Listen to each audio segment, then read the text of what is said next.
should we kick off the show proper? Let's just jump into it. Welcome to the Pitch of Discontent. This is Owen. This is Paige. And you are watching the weekly Roundup, episode 195. Roundup. Yes. It is a new location, but the same old show. This is our kitchen. This is our kitchen. Welcome. The studio is under renovations. So. Yes. I have to take some time to renovate the studio and do a bunch of work. So that's going to happen over time. And for the time being, you get to join us from our kitchen table. You get to be here with us. You and me. Me and you. Paige, how you feeling? Sore. Real sore. Tired.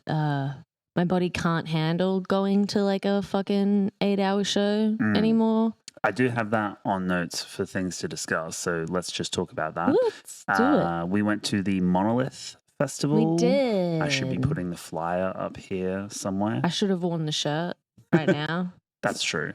It was cool. We got to do a very special interview with a certain someone. If you're on the gram and you've seen the stories, you know. But that'll come later this week for the homies over on the Patreon. And you'll be proud to know that I was very professional and I only fangirled a lot. You were very good. I think I was okay. No, you were I've fine. definitely been cringier. So that'll be over early for early access on the Patreon, patreon.com/tpdpod. And then it'll go up on the main channel a week later. But very excited for people to check that out. It was very cool for both of us. It was really cool. And there's like a little bit of lore in there about us too. Totally. So A little bit of deep Paige and Owen lore. for those following along for our story, which I'm sure is most of you. Because we are the main character of their lives. We are. We live rent free in your stereo. Yes. I live in here. The show was good. We mostly kind of just hung out and caught up with some people and checked in on some of the bands. But admittedly, we were there for the Coheed show. So yeah, but there were some really cool bands that opened as well that was sick to check out. I did very sincerely at one point turn to Owen and go, when's Monolith playing and who are they? You fuckhead. So that was funny. Speaking of shows, I also went and caught Beton Armour at the Tote, which if you've been following the show, if you've been reading the newsletter, I've been talking about Montreal oi punk and how it's captivated me for the last like 18 months. For sure. So finally getting one of those bands over here to play a whole bunch of shows in Melbourne. It's super exciting. And also means that Owen walks around the house singing in French and my high school education of French is like just trying to figure out the fuck he's saying all the time. And I... For sure. Yeah. It's catchy. It is really catchy, for sure. Yeah. So that's been really fun and I've enjoyed every second of it. Yeah, the gig was great. And one of the things that I was saying to some people that we were chatting to at the Monolith Festival a couple of days later was that, you know, I'm in my mid-30s and there was a whole bunch of baby punks at the gig. Yeah. Dressed as, you know, little skinheads with they should. With their little suspenders and the docks and the shaved heads. As long as they're not Nazis, obviously. No, not Nazi. not Nazi skins, the good skins. And they were there, they were having fun, they were getting rowdy, they were skanking and fucking moshing and all that sort of stuff. Yeah, we talked about this. But there was like an iconic moment where I was like sitting there and I was like reflecting on that. And I was like, oh wow, there's this whole new generation of like skins and punks. That makes me feel old. And then Anarchy in the UK came on over the PA and everyone in the crowd was like vibing because it's a classic track. And then Absolutely. I was like, wait, that song's like 50 years old. 50 years old. Yeah. This is probably like the 4th or 5th generation of punks to come in and kind of do the thing. I think about how like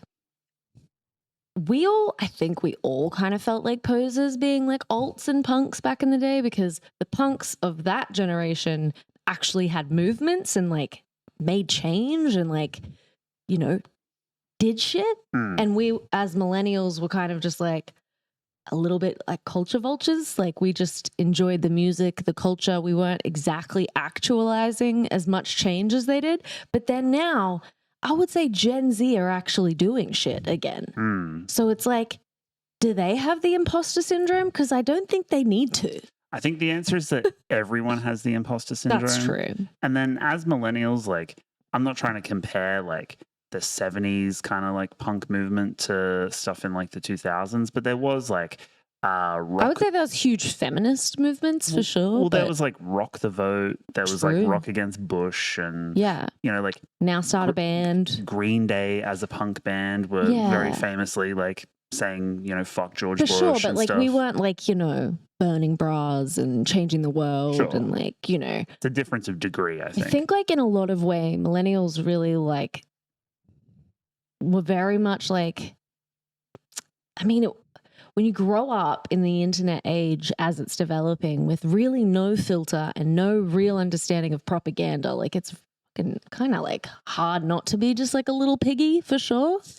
You know what I mean? To kind of lick that boot. Yeah. Yep. And then like, I feel like in the 2010s was more like kind of a cultural awakening for our generation where we were like, this is bullshit actually. Because we went through the global financial crisis. For sure. And the Occupy movement. And everyone was like, yeah, actually. This is fucking bullshit. This sucks. It was just like years of like, you guys are entitled. You guys ask for too much. You guys are annoying. And then one day we all were like, actually, no, we're asking for human rights, like basic human rights. We really aren't asking for much. So I don't know. I think maybe we were just like a little bit slow to our own defense in that one. I mean, that's the journey from youth to adulthood, right? Yeah, for sure. Anyway, shows were good.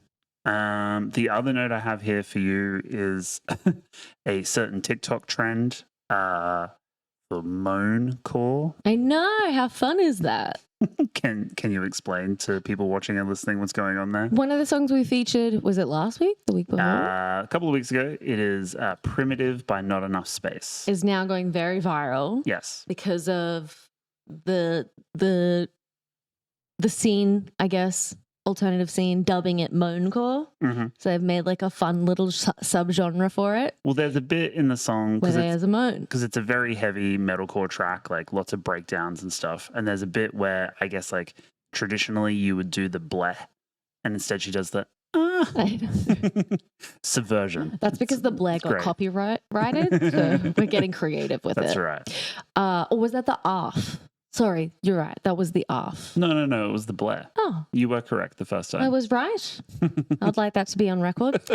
Yeah, no, it's super fun. There's like a little dance for it, akin to like when girlies were doing the like corn is girly pop phase.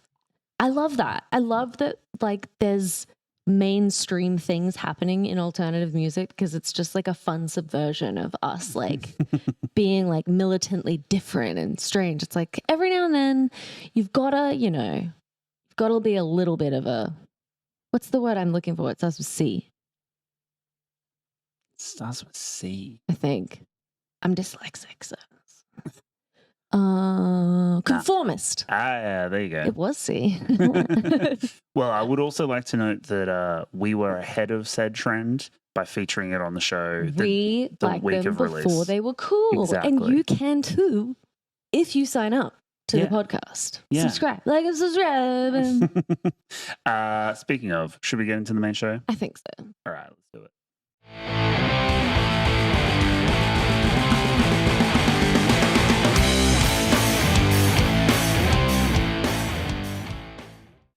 First up this week, Paige, we have one of Australia's leading post-punk bands.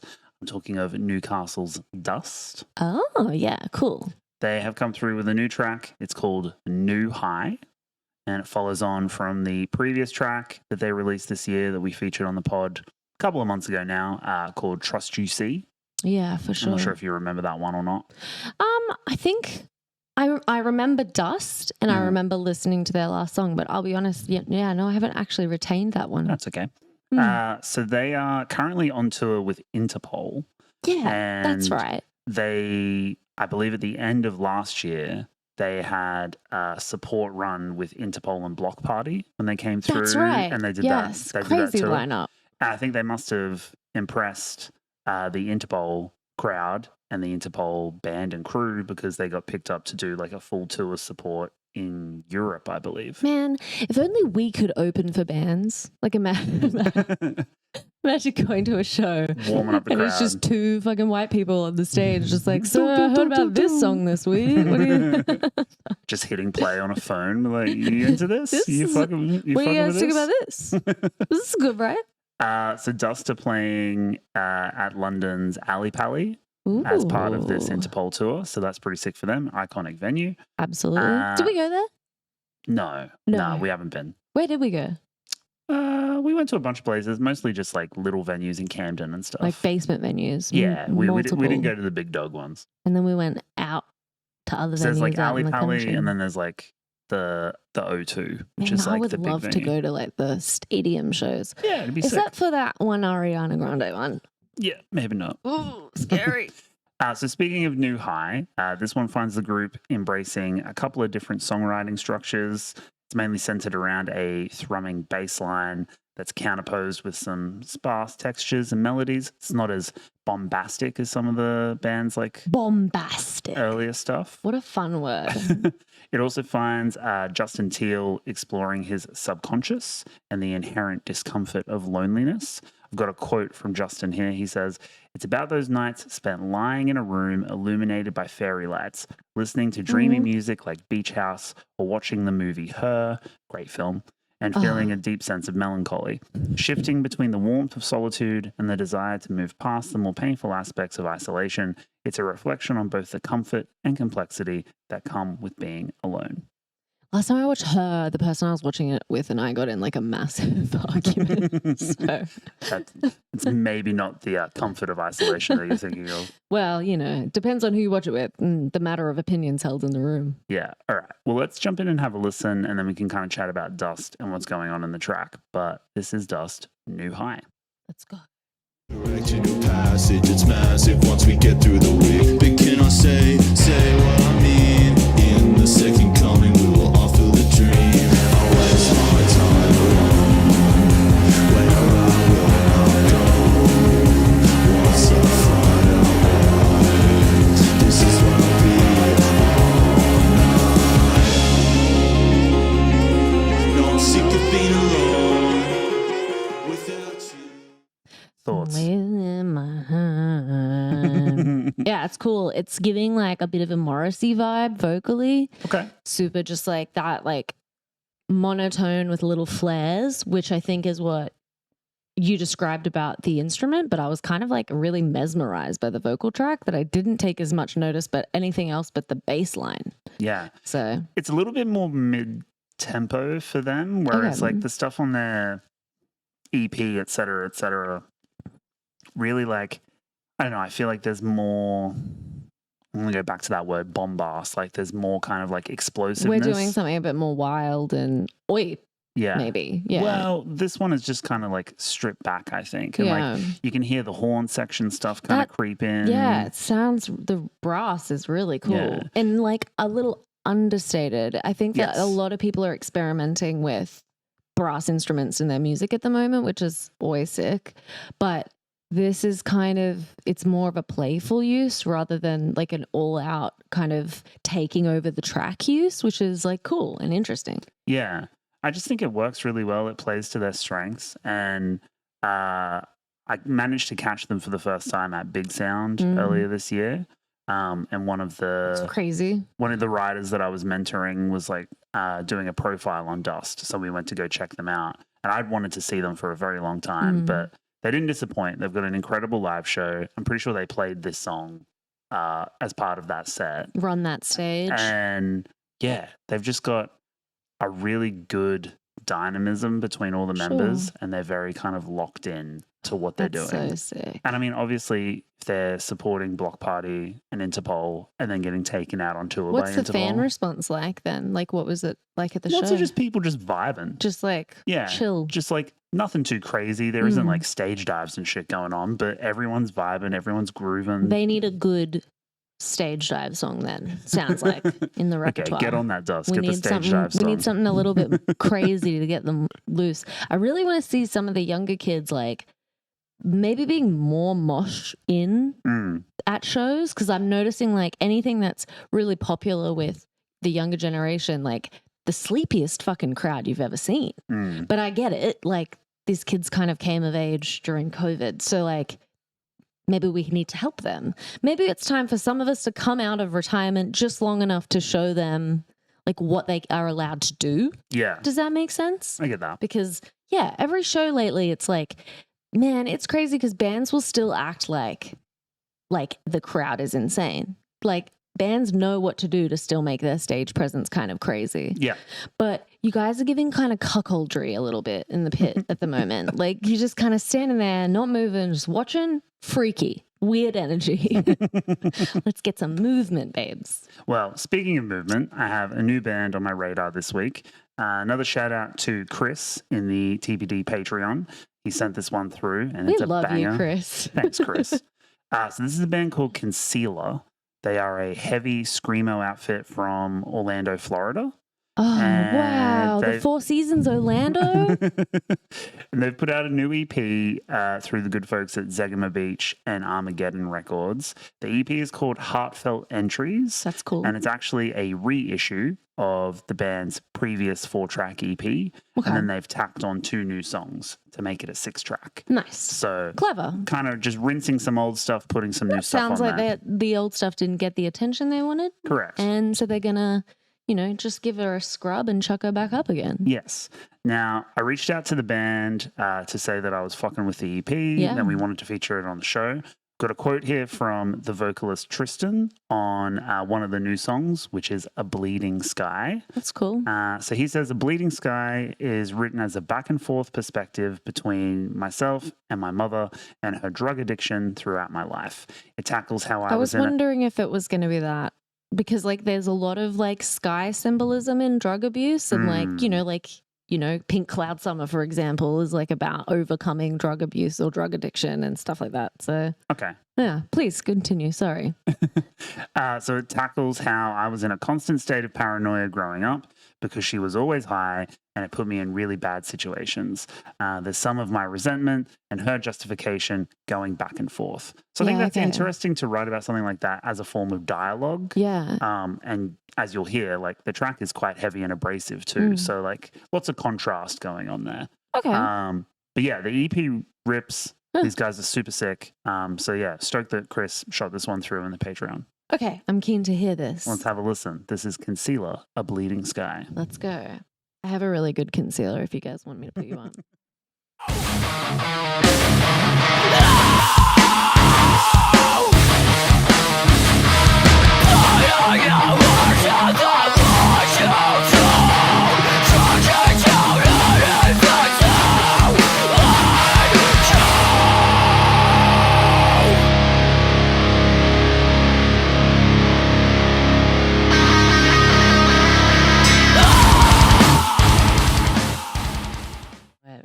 Why I would have that conversation not on the show that we do where we have conversations about music we enjoy. I mean, one of these days we are going to do like a whole bit without the mic on, and it's just like getting too excited and then just like feeling like sometimes I want to like crowd test it with Owen first before I say it out loud, so that because I say a lot of dumb shit, you guys know this. So sometimes I like to just like slide stuff in while we're not on, just to see if he looks at me like you're a fucking moron. But please go on. You were saying. I was saying it reminds me kind of like bloody time to get out of bed. I put a bra on before 7 a.m. for you people. I was gonna say vocally. Kind of reminds me of like an early Amity, but better control. No offense, guys, to the Amity boys. But like, he's not damaging his vocals. Yeah, it definitely has that. But it's got that like, they used to call it the seagull scream back in the day. But like, that sounds like I'm making fun. I really like the tonality of it. It sounds refined. It's not hurting my ears, but it's still different. And it speaks to this like, kind of like deep pain that our singer is kind of presenting. Yeah, and there's a certain amount of clarity to Tristan's scream Great as well. Diction. Very good diction. That's working really well. Yeah. But I just think it toes the line perfectly between that kind of ambient, atmospheric, open kind of section that screamo does And then, but with so much oxygen as well. The production is very clean. Yes. So like you can hear all those like overlaid guitar leads the accents in the drums are super crisp. And there's lots of like stop-start kind of hits that kind of have all the little tugs bits. You along quite well. And then it gets to that final kind of sledgehammer breakdown. For sure. This is a really well-written song. Yes. But the unsung hero is ultimately like the production. Like this has been mastered just like, this is like a work of art. I could see someone listening to a band like Sky Came Falling or something. Space Cowboy. Sea Space Cowboy. Yeah. Like there's definitely like enough heaviness and grit here for someone who's like a diehard like metalcore fan to be like, oh, I love this. Totally. And then someone who's listening to like Page 99 and like big screamo stuff to be like, oh no, I fuck with this too. It's right in that sweet spot. It's what we all need in a second Trump presidency. Something to unite. Oh shit, we didn't even talk about that at the top of the show. But anyway, whatever. The fucking hot Cheetos back in power. Yeet. Oh no, the Cheeto. Not the Cheeto. All right, moving on to next track for this week. I've got a short one from Norway. This is a punk rock outfit called Honningbarna. Honningbarna. They are a band from Kristiansand in Norway, and they are known for performing their lyrics in the local Kristiansand dialect, which reminds me of another band from Norway, Kvelertak. Love Kvelertak. That also do a similar thing and use their regional dialect and we in the often lyrics. Try and translate and cannot. Doesn't work. Because it's so regional. Speaking of, I do have a couple of translations here. So Honningbarna apparently means the honey children. Oh. So that's cool. And their new single is, I guess it would call like Rudbik, which is red bike. Oh, Rudbik. Yeah. Rudbik? Well, it's got like the O with the cross through it. Oh, and that's like you hit it with like the I don't know what rolled... the accent is, but I would be like Rud. Yeah. Rather than like Rod. Yeah, for sure. But, I mean, ultimately, we're just white dogs who don't speak other languages. Norwegians in the chat, let us know. Yeah, please correct our dumb asses. But I came across this band because they previously dropped an LP in 2022 called Animorphs. And it had the I fucking loved Animorphs, man. It had the Animorph kind of like cover thing going on. The meme. And 8-year-old me was like, yeah, I fucking love Animorphs. I do love that became like, just a meme of people morphing into weird shit. Yeah, so that definitely caught my attention. The album was sick, enough for me to kind of follow the band and see what they're up to next. But let's have a listen to the track. So this is Honningbarna, Rudbik. Rud.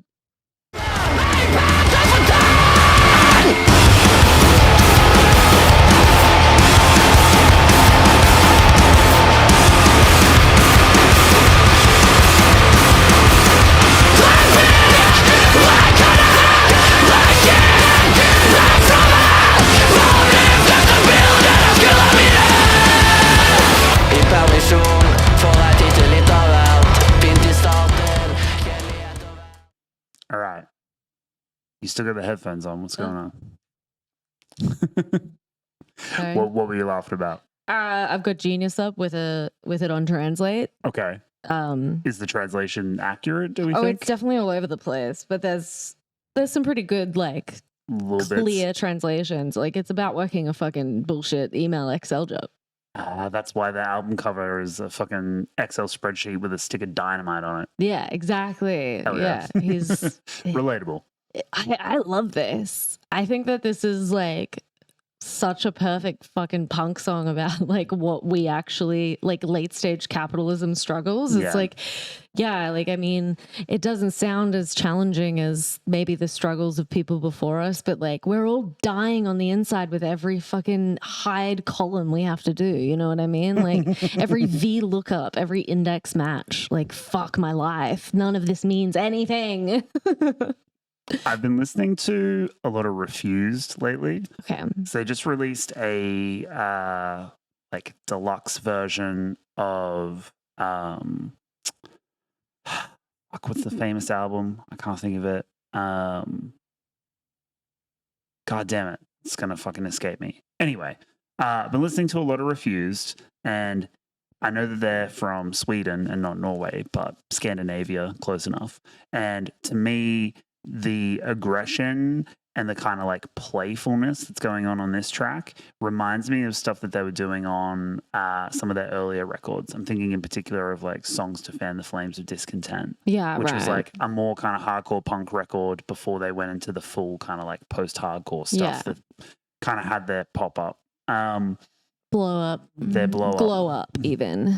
Yes, but this is fun. And like aggressive, and it's playful, which I think all like, kind of good like raging anthems should be. For sure. And I do just think like a modern punk is probably facing these kinds of issues. It's kind of like the same reason why Don Broco's lyrics hit so well. Yeah. Like it's just like about your mate posting too many selfies at the gym, like shit that's like genuinely relatable to most people, and like stuff that, though not necessarily world shattering, you know, like for sure there's like conflict going on all over the world that's probably a little bit more fucked up, but this is like what your everyday person is ultimately going through. It's just like dealing with on a day-to-day derealization of like what is any of it for when you're just like constant, and like there's even a lyric about feeding the bottom line in there, and it's just like I need time for me, but that time is like given to me by a HR team, decided like, what? Okay, sorry, your dad died. Cool. You have 1 week, figure it out. Like the limits of our grief, our stress, everything is decided by whatever company you work for. And it's not even their fault, like, because it's just under this oppressive system that is like... Well, it's not the fault of the individual within that company. No, it's not your middle manager's fault. Like, they're just as much a part of the... Like, they're just... the brick in the wall. Anyway, this shit's been happening for a long ass time, so like broken record for sure, but like I don't know, there's just something super satisfying about hearing what you feel on a day-to-day basis kind of laid out so eloquently and in a different language, and then translating it and still being able to be like, hell yes, that is how I feel. Speaking of relatable, and to circle it back to the English language, we have a shout out to our good friend and day one friend of the show, Mr. Nick Van Buuren. Who's a good friend of mine from my university days. So I came across this one because the artist in question is actually Nick's brother. Yes. Philosopher Nick's brother. Philosopher Nick's brother. Poet Nick's brother. Mountain climbing Nick's brother. So Nick's brother Hugo Van Buuren, has a new EP out, and it's called Two Truths. Yes. And Hugo's been working as a singer-songwriter for a while, and he has been, quote, queering the alt folk space, finding home in the balance between the soft and the firm, the natural and the synthetic. Now, he dropped Two Truths last week, and they had a release show at the Old Bar here in Naarm in Melbourne. We missed that because I was at the aforementioned Beton Armour show at the Tote, so... Such a bummer. Apologies, Hugo. But I heard the show was great. I read a live review for it where people said it was an amazing show. That's sick. So that's awesome. If anything, I'm just annoyed that Nick didn't bring this to our attention. I didn't even know Hugo could sing. Yeah, why are you holding out on us, What Nick? the hell, Nicholas? So I was reading a kind of interview with Hugo where he talks about how the EP title, Two Truths, is a nod to an opening line of the closing track on the EP, which is Hell is Other People. Oh, I love that. A full circle moment. One of my favorite Sartre quotes. So this is the full quote from Hugo. He says, two people, two truths, digging deeper lies, hell is other people, and so I know I'm right. This is a song about confrontation and the friction found between two people and two ideologies.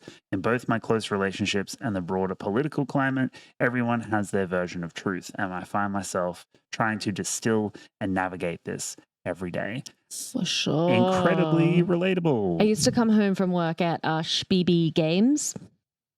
Rhymes with that. And I loved my job. Was in an industry that was sick, and I was doing product photography and merchandising, which is like my shit, right? But some of the cultural issues, the people I work with, amazing people, beautiful people, but culturally there was like weird rules about like things that were kind of oppressive to anyone who likes to who is male, who likes to dress feminine, for example, like just shit like that. And I would come home and be like, I just don't get it. Like these people are supposed to be like some of the most progressive people ever. Like they're in this particular field, but it's basically just like all the dudes I played WoW with back in the day got given manager jobs. And then all of us underneath them have to fucking deal with their egos all the time, essentially, and their fragile masculinity in that particular instance. And Owen would just be like, hell is other people. Helpful, Owen. It's true, though. It is. Sartre was onto some shit. He knew. He knew the shit. But anyway, I love this EP from Hugo. I think it's beautiful. I think it's an incredible collection of songs. So I wanted to shout it out. I wanted to shout out Nick as well. But I'm going to play the closing track, Hell is Other People. So this is Hugo van Buuren. Let's check it out. Let's do it.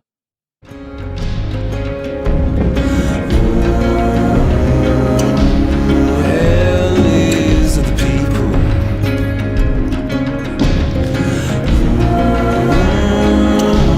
Hell is other people. No, I struggled to hold her. I was pushed out away. No, it's not in my nature. Gorgeous. It's stunning. I like that it's got this very like Bob Dylan storyteller-esque sort of like, there's a bounciness to the vocal tonality and like how we're hitting that melody, but it does feel like such a solid narrative song as well. Totally. Very folk driven. Yeah. It's really cool. I really love it. I think for me, like when you're doing this kind of delicate folk singer-songwriter stuff, it's very important that the production emphasizes like the warmth and the closeness. Yeah. Like when I listen to a record like this, I want to feel like, well, we're basically in the room together. I want to feel like Hugo is like in my living room playing guitar. And there's like, this very live sense to it as well. In a unique way though. Like it doesn't sound like a typical folk mix either. Like there's a difference in, I would even say it sounds more live than your typical like really mastered, cleaned up. And I like that about it. Yeah, it doesn't sound like squeaky clean or anything, but it just sounds very live and full. It sounds vibrant. It sounds like everyone on this track is in the room together recording this track. It's got a lot of personality. It's really cool.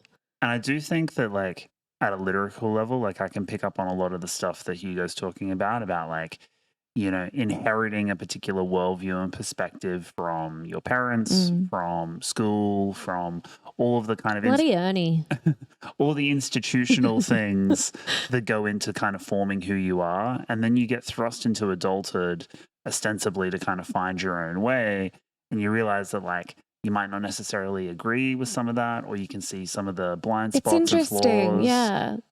And you form your own opinions. Yeah, part of becoming an adult and part of that tension is like trying to wrestle with that and to try and figure out like what is your own truth? Where does your perspective sit? Do you have blind spots? I will quote the iconic film from the early 2000s. Wait, what is it called? My brain just like short-circuited. This is your quote, Doug. What are you doing? Oh, you're going to have to edit this. God damn it. I just had it, but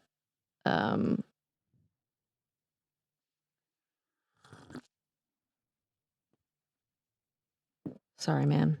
It's all right.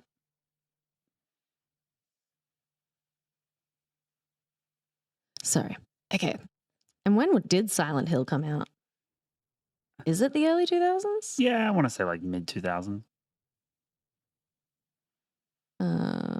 Film.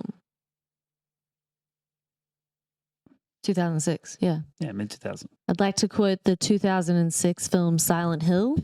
Yes. Say, you know, mother is God in the eyes of a child, or in this instance, parent is God in the eyes of a child. And at some point, all of us start to realize that they're just people too. Yes.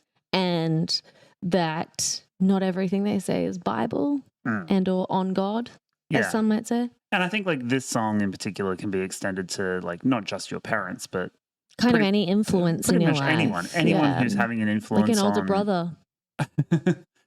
Anyone who's kind of influencing your worldview, you know, you should be able to interrogate that and discern your own, and kind of figure out like why that is and how you feel about it, and then kind of make up your own kind of thoughts and feelings and opinions on that process. Just remember that we're all susceptible to propaganda, and we're all little flesh propaganda machines. Yes. Did you like that? Did you guys like that? TikTok shop. That's the thumbnail. You doing the fucking dance. Good, that's fine. Final song for side A this week. We have a new one from Northlane. Nice. This one is a special standalone single. You'll see why in a little bit. So you might remember earlier in the year, around April, they put out an EP called Mirror's Edge. I do. We featured one of the songs on the show. I believe it was the one that had Winston from Parkway doing a guest feature. Great track. EP was sick. They have come through with a new song, and this one is called Welcome to the Industry. And it is part of a soundtrack for a forthcoming video game called Fretless. Fret as in like guitar fret? Yeah, no, I figured. Fretless, The Wrath of Riffson. It's a music-themed indie video game. Sounds like, so that's the name of the video game? Yes. Oh, sick. Fretless, The Wrath of Riffson. Huh. So Northlane have contributed a song to the soundtrack. So the game is from YouTube star and heavy music artist Rob Scallon. And he's been involved in a metal-themed guitar RPG, which is kind of the basis for the game. But I've got a quote here from the band on the song. This is like a Venn diagram of my interests that I've never heard of before, and I'm really confused that this hasn't come up in my life. So the band say, we present to you Welcome to the Industry, part of the original soundtrack for the upcoming game, Fretless. The brief was heavy but slightly lighthearted, which was a fun challenge for us, especially when it came to the narrative of the evil Redacted.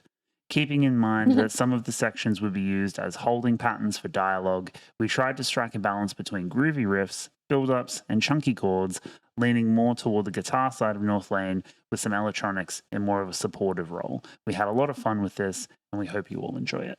So yeah, okay, interesting. It's something new from the band that I didn't really expect, but the track is super fun. It's a little bit more of the West Lane. Sure. Let's have a listen. This is Northlane. Welcome to the Industry.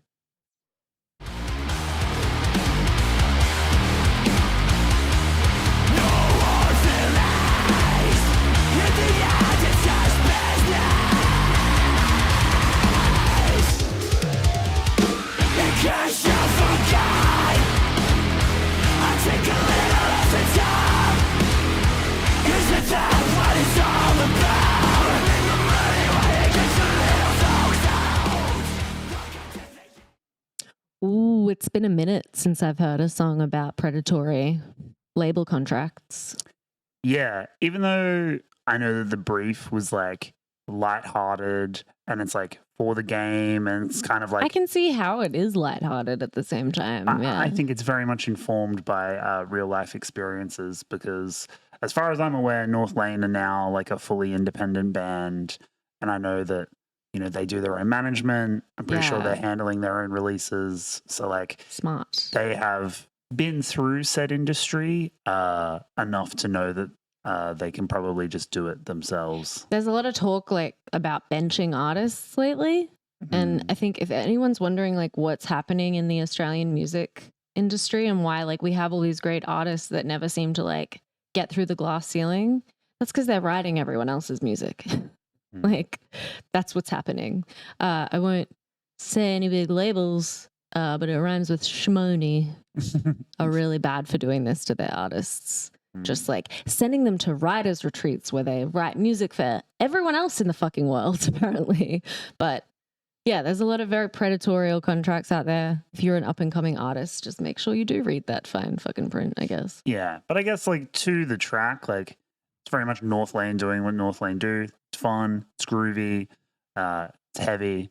It's pretty much sick. All the stuff that I would expect from them. I really don't hear any disjointedness either. Like that little forewarning note in there, like it plays very smoothly. It's a really good song. To the band quote as well, like you can definitely hear the electronics being like pulled back. But they're there, they're subtle, and they kind of just like permeate through the track. But it's really the groove that's driving it. Yeah, for sure. To its benefit, I would say. Yeah, it's got some really sick, like, hard cuts in there. Like, yeah, all around just like a nice, solid, and like, I would say a bit camp of a mix. It's like a little bit like they're leaning into these, like, even thematically, like a stereotype. The big bad is the like fucking label, obviously, like, you know, like Josie and the Pussycats style, right? Like very much like a camp villain. So I'm like getting this picture in my head of what this game is going to be like. And it sounds sick. Like it sounds like, okay, well, the man is the evil one, which if it's a music themed RPG style game, guitar RPG style game, that makes total sense to me. It's like in Guitar Hero, like where there were like predatory label reps and stuff, and A&R people would like come check you out. And yeah.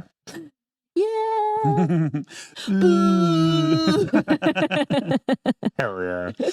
Well, that wraps up side A for this week. If you would like to watch the rest of the show, head on over to the TPD Patreon. It's patreon.com/TPDpod. You can get the other half of the show. We have 5 more tracks to go through. And that's where we kiss on camera. We have the feature album. We got all the fun stuff. Join us over there. It's a lot of fun. Thanks for checking out the weekly roundup. Love you. Bye. Bye. Subscribe now to the Pitch of Discontent Patreon to receive access to extended cuts of our bonus episodes, as well as exclusive behind-the-scenes content, monthly Patreon-only episodes, member-only votes, the TPD community chat, and much more. Go now to patreon.com/TPDpod and join for as little as $5 a month. That link again is patreon.com/TPDpod. Thanks for watching the show.